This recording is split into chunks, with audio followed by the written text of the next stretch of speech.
Bonjour Fernanda, comment vas-tu? Bonjour madame, ça va très bien, et vous? Bien. Bon, on est là pour papoter un peu de votre travail, qui est bien, et reprendre certaines idées pour essayer de les enrichir.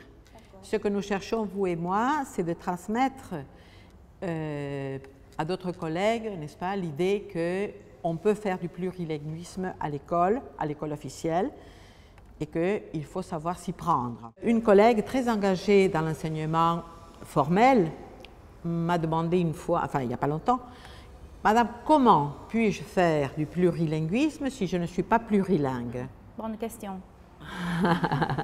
Et je lui ai dit « Mais comment vous n'êtes pas plurilingue? Vous enseignez le français. Déjà, vous savez l'espagnol et vous enseignez le français. » Et elle m'a dit « Et je sais l'italien aussi. » Donc, je dis « Vous savez beaucoup de langues déjà.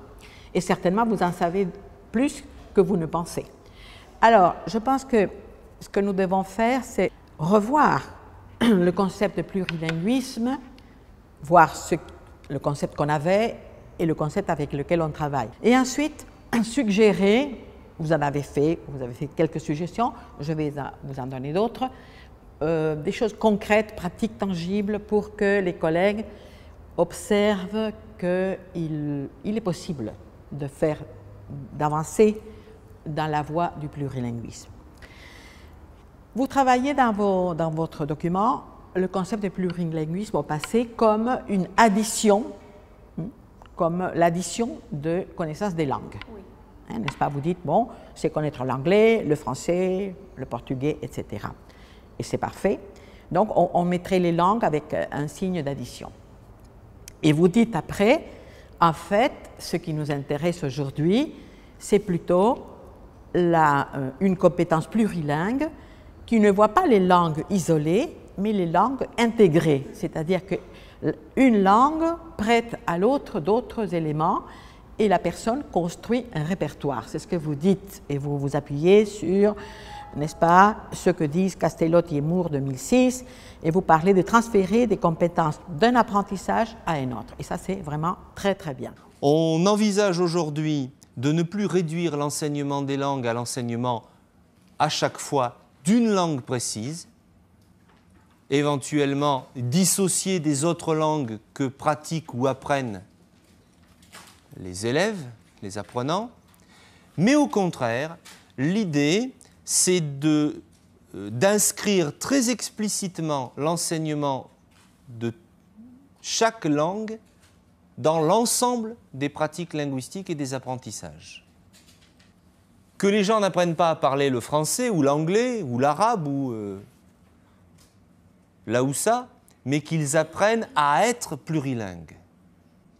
Et donc à se construire un répertoire langagier dans lequel il y a plusieurs langues. Les bilingues ne sont pas des doubles monolingues. Que les plurilingues ne sont pas des gens qui juxtaposent des langues étanches les unes aux autres dans leur tête, mais des gens qui articulent tout ça. Et donc que les sociétés qui sont bilingues ou plurilingues sont des sociétés dans lesquelles les usages des langues sont mélangés, articulés, organisés les uns par rapport aux autres. Donc cette compétence dont vous parlez, compétence plurilingue, qui permet au sujet de s'engager dans une conversation ou dans une interaction avec l'autre, suppose qu'il y ait donc des passages entre les langues et des passages entre les savoirs et les savoir-faire et les savoir-être. Et je pense que vous avez vraiment bien travaillé cette partie-là. Alors, ce que je dirais, je compléterai, c'est que ce travail suppose accepter qu'il y a un déséquilibre dans l'apprentissage des différentes langues, qu'on n'est pas obligé de connaître chaque langue à la perfection, qu'une langue peut être connue dans un domaine, mettons, de la compréhension de l'écrit, et une autre dans le domaine de la compréhension de l'oral. Mais il faut accepter, ce qui n'est pas facile, l'idée de déséquilibre, parce que les personnes ne peuvent pas savoir 4-5 langues à la perfection. Ce n'est pas possible. C'est possible pour certains, mais pas pour une grande masse.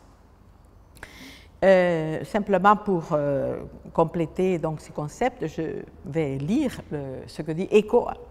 Une Europe de polyglottes n'est pas une Europe de personnes qui parlent couramment de nombreuses langues. mais dans le meilleur des cas, des personnes qui peuvent se rencontrer en parlant chacune sa propre langue et en comprenant celle de l'autre, sans pour autant être en mesure de la parler couramment. Bon, vous le dites plus loin dans votre travail, ce concept est le concept d'intercompréhension de langue. Je crois que vous pourriez ajouter à votre travail un petit historique, n'est-ce pas, de la situation de notre pays, qui a toujours été considéré comme un pays monolingue, alors qu'il n'a jamais été monolingue, puisque si on regarde une carte, n'est-ce pas, des langues de l'Argentine actuelle, n'est-ce pas, vous pouvez chercher cela, il y a encore une quinzaine de langues qui sont présentes sur le territoire argentin et qui sont encore utilisées, plus ou moins, mais elles sont encore utilisées. Et ce concept de territoire monolingue est un concept très, très, très ancré dans nos croyances, n'est-ce pas? Depuis Alberdi, depuis Sarmiento, n'est-ce pas? On imagine toujours un pays où les gens parlent une seule langue, comme ça, et on ignore complètement les autres. Donc, on a imposé d'une certaine manière le monolinguisme et la monoculture. Je pense qu'un autre aspect que vous pourriez essayer de travailler compléter, disons, c'est montrer que la langue que nous parlons, l'espagnol que nous parlons en Argentine, est percée, traversée par une quantité d'autres langues incroyables. Nous avons des africanismes, quantité. Nous avons des mots japonais, hein, geisha, karateka, tsunami, kimono, du nahuatl, n'est-ce pas, du portugais, de l'arabe, de l'anglais, et évidemment du quechua, bon, du français une quantité, comme par exemple mousse, croissant, dans la gastronomie une quantité énorme. Gastronomie, surtout. Et bon, collage, je pensais à collage, cliché. Et je pensais aussi au tango, qui ont une quantité de mots français. Par exemple, on a des personnes qui apparaissent dans Marguerite Gauthier qui apparaît Manon, Yvette, et des noms de tangos. Par exemple, il y a un tango qui s'appelle Chiquet, un autre qui s'appelle Comme il faut, un autre tango qui s'appelle El Marne, nom NP, un tango qui s'appelle NP, nom placé, Palais de glace, Pas de quatre, Sans souci, Place Pigalle. Voilà des noms de tango, hein, qui prouvent bien que le français, que cette langue est présente aussi dans notre propre langue espagnole. Bien, je pense que tu pourrais aussi reprendre, tu as déjà travaillé le problème de l'équilinguisme, et je pense qu'il faudrait le reprendre un petit peu, et montrer que ce n'est pas un concept très intéressant, l'équilinguisme, aujourd'hui. C'est-à-dire connaître les langues avec un degré de maîtrise extrême. Bien sûr, si on est professeur, on est obligé. On ne peut pas être professeur et ne pas avoir un très haut degré de compétence et de performance dans la langue. Mais si on est un sujet normal qui essaie de connaître l'autre dans l'interaction, bon, on peut parfois utiliser, n'est-ce pas, les langues juxtaposées, utiliser un peu d'une langue, un peu d'une autre langue, se servir de ressources variées.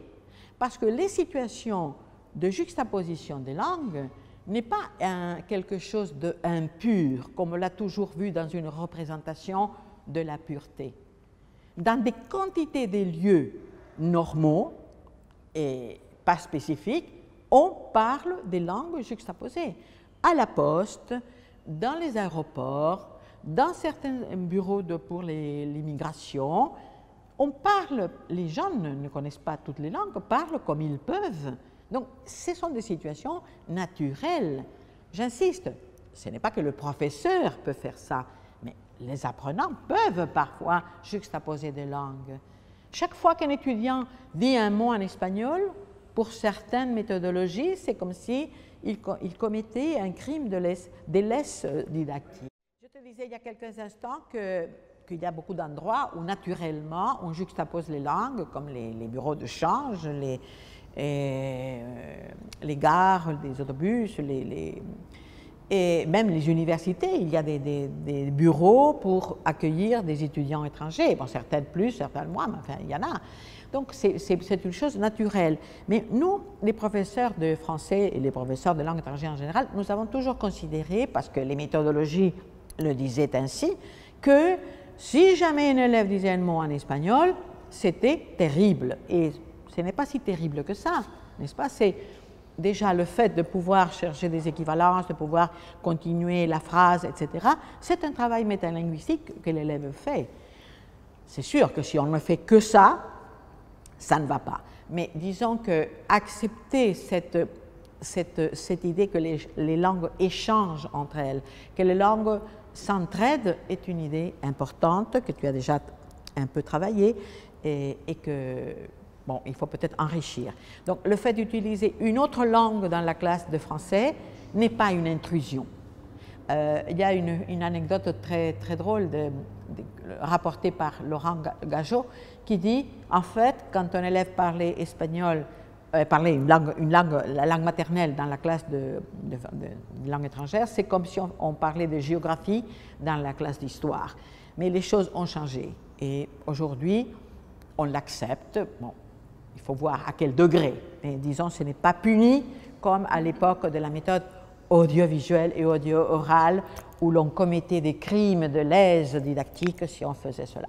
On pouvait être même rayé des listes d'examens si on faisait une chose pareille.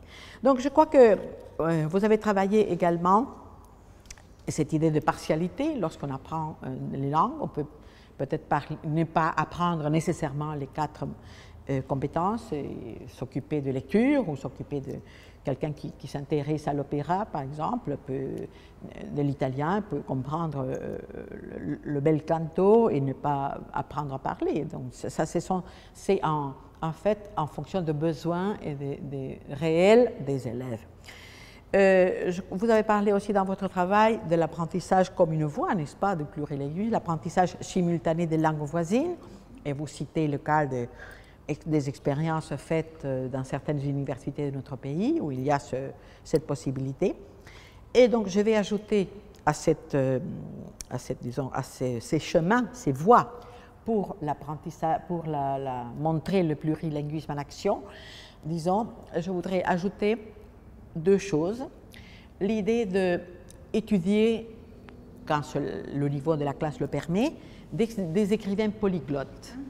Il y a dans un numéro de la revue de notre association, la revue SAPFESU, il y a un article très intéressant de Rémi Porquier où il parle des écrivains qu'il appelle translangues, c'est-à-dire des écrivains qui ont des textes parfois dans une langue, parfois dans une autre, parfois ils mélangent les langues.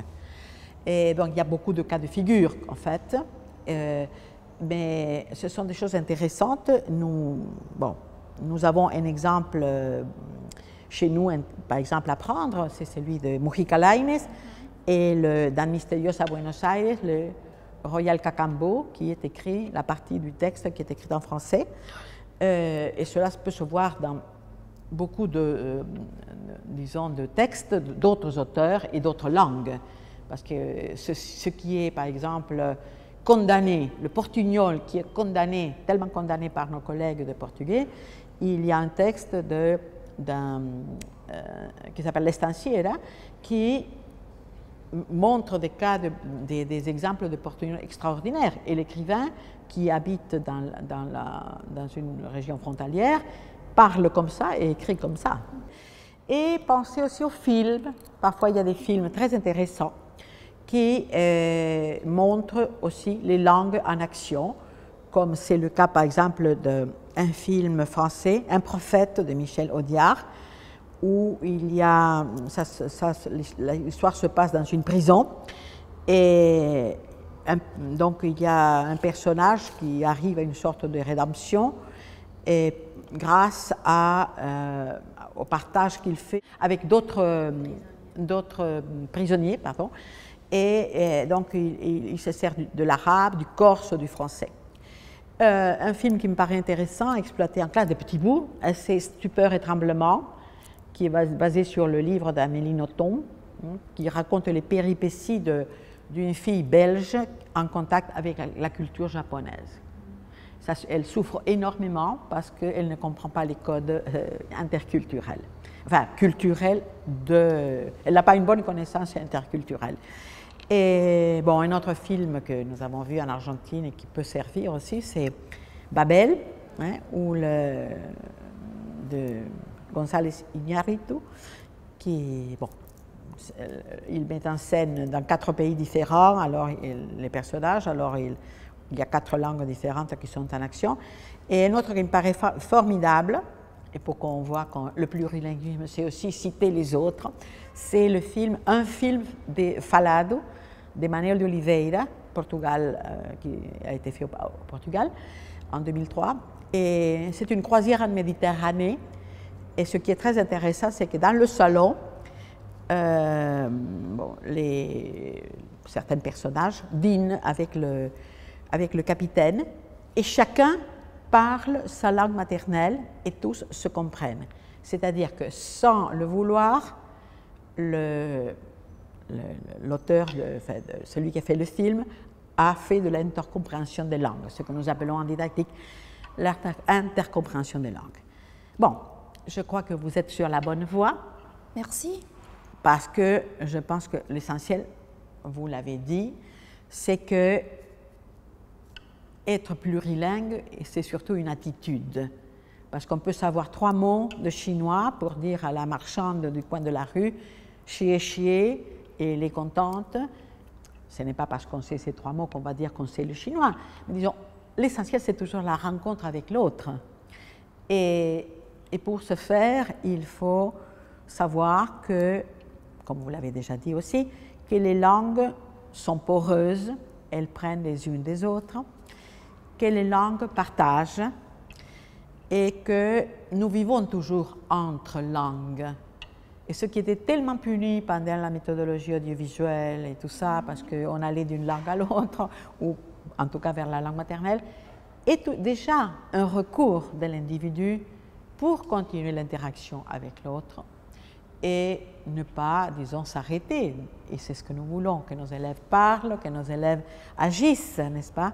Finalement, cette affaire du plurilinguisme, c'est surtout une question d'attitude vers les langues qui sont toutes pareilles, dans le sens qu'elles se valent les unes les autres, dans le sens qu'il n'y en a pas une qui est plus importante qu'une autre, etc. Et c'est toujours, comme dit l'Observatoire du plurilinguisme, être plurilingue et pluriculturel est un chemin vers la liberté. On peut se demander si c'est difficile. Pour certains, peut-être oui, pour d'autres un peu moins, mais en tout cas, c'est toujours très enthousiasmant, si vous voulez, si on a la conviction. Voilà. Merci madame, merci beaucoup pour vos apports et vos réflexions et merci beaucoup.